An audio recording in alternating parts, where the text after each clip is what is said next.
Hello everybody, this is your host Yoshi with another Wake and Bake. Um, oh, I stayed up a little too late last night, like an hour past my bedtime, and it ruined me. I didn't get up until 12, and that was really annoying. And then it took like another 20 minutes in order to fully wake up, in order to be able to actually function as a human. And normally, I'm not affected by, staying up. But I guess I'm showing my age because it's starting to affect me now. I got a couple games. I got a couple Dead Cell videos I'm gonna upload. Did a daily challenge. Got to the Hand of the King again on one cell, and did pretty well at the end.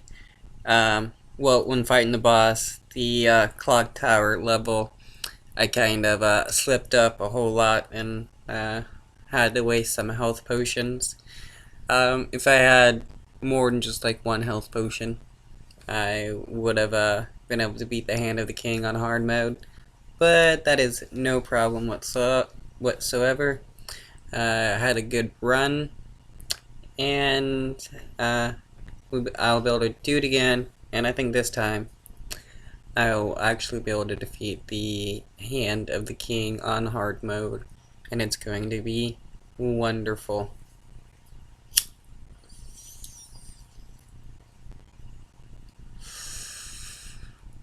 I've testing out the game Moonlighter. It's another dungeon crawling game. It's supposed to be roguelike. It's pretty interesting. Well, it's roguelike in the fact that if you die in the dungeon, your the items you've collected gets dropped.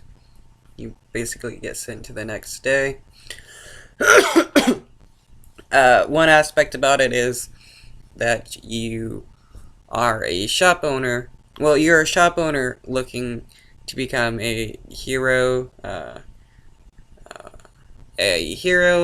slash dungeon crawler, I guess.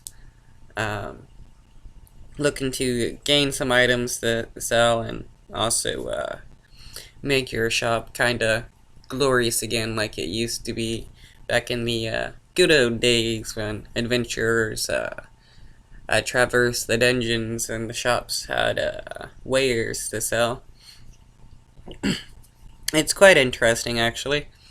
I've been enjoying it. It's a slower paced game, so it's a whole lot different than Dead Cells, where you gotta have really good reaction time and stuff. I mean, when you're in a dungeon in Moonlighters, you gotta, it's I don't know, it's a bit of a different game, but I'm enjoying it. Got 3 episodes uploaded so far. We'll have some more later on. There's a good bit of grinding you kind of got to do in order to work up the money and materials needed for upgrading items and stuff, or making health potions and all that. But it's no problem whatsoever. It's a pretty enjoyable game. It's probably similar to Stardew Valley, maybe. I don't know. I've never played the game. I've just seen some gameplay.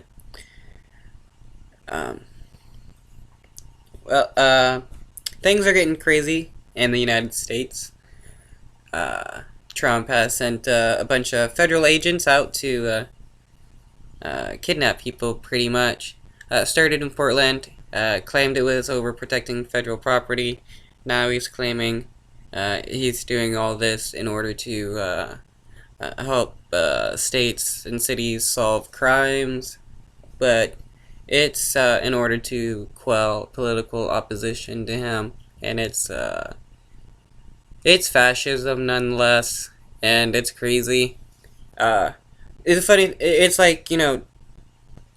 Trump supporters go from wearing masks as tyranny to now supporting what Trump is doing. Though, Judge Napolitano on Fox News was speaking out against it, which was quite interesting that they actually let him do that. because he was saying, it's unconstitutional what Trump is doing, which it is, because um, without like the request of the mayors and stuff, the federal agents cannot be there and do what they're doing. So everything that they're doing is illegal, and what Trump is doing is illegal. Um, and Trump is supposed to be the president of law and order, and like pretty much everything he does ends up being some kind of crime. Not, well, that's not everything, but majority of the things he's done in office has been crimes, which is quite an embarrassment for the United States. But I mean, that's not technically something new for the United States to be constantly, breaking laws of its own nation or international laws of other nations and stuff. It's just what the United States does.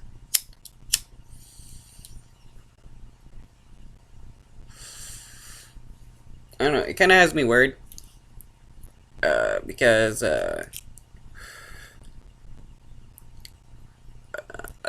well, with the way cops and stuff are, what's going to end up happening is going to be pretty bad. And the closer we get to elections, the worse Trump is going to get. Because the protests are not going to die down anytime soon. And the more that Trump sends federal troops into cities, the more protests that are going to happen over people being kidnapped off the streets. So it's going to be a pretty, it's going to be like a feedback cycle. And this is what happens when you have people in office that doesn't listen to its people. I mean, and this isn't something that only Republicans do. Democratic leaderships, or Democrat leaderships, do the same thing. During the Obama administration, when there was the Occupy protest going on, they were ignored as well and brutalized by the police, just the same as Black Lives Matter protesters. And Black Lives Matter was created during the Obama administration, so it's not a new group. It's been around since 2013.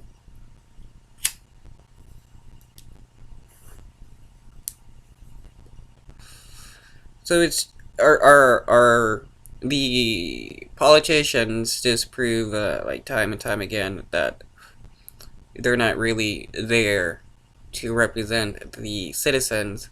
If they're going to send cops and federal soldiers and stuff to brutalize people when they seek equality in the system that they live in. And the funny thing is, the United States badmouths and fights other nations that uh,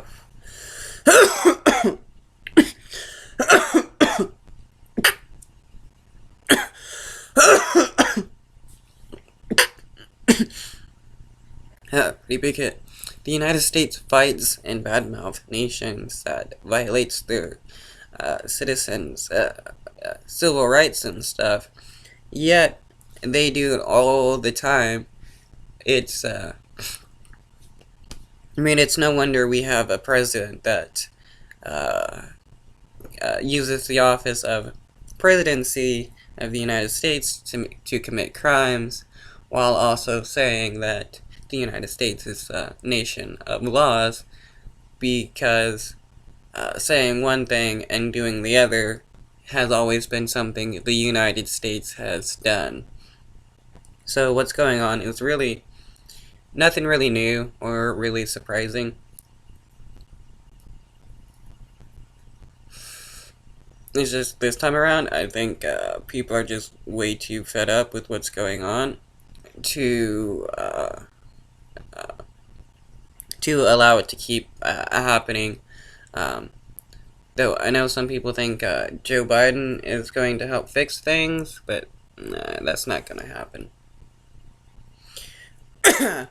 Oh, another topic. Trump is starting to wear a mask in public. He did at least once, and is now is saying for people to wear masks, which is funny, since he's been so anti-mask, and now for whatever reason, probably because of low poll numbers, and he's trying to pander to some voters, he's telling people to wear masks. Saying it's, extremely patriotic to wear a mask, which then begs the question, or, well, not begs the question, I guess, maybe it does.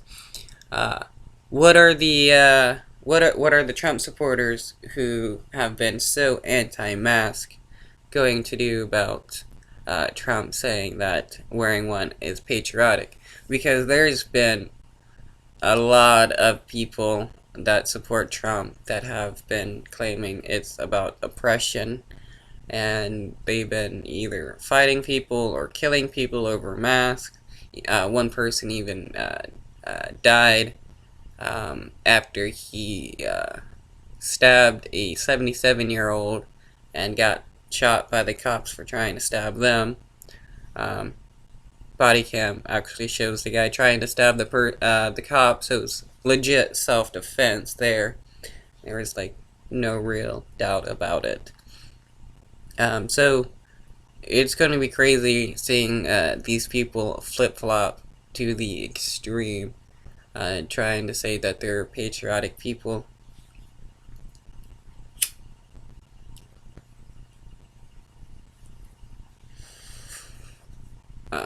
Well, they're gonna probably try to say they're patriotic while at the same time supporting Trump's fascist behaviors of kidnapping protesters.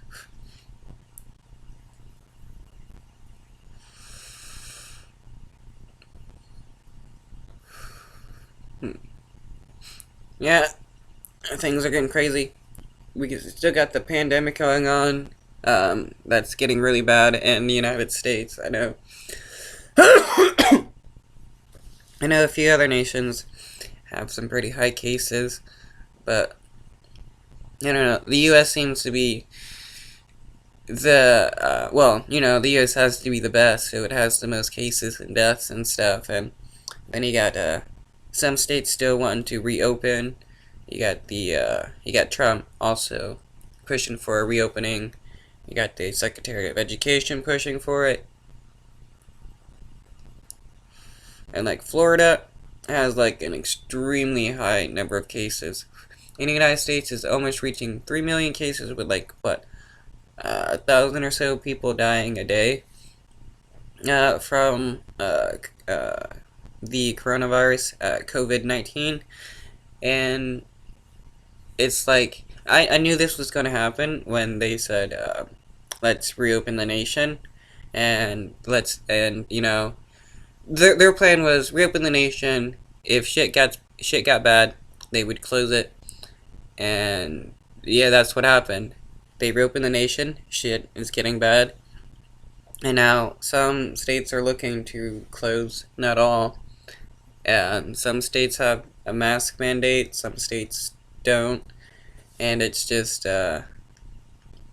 it's going to get worse because the people we have as leaders of the United States care not for the poor people, and if poor people die,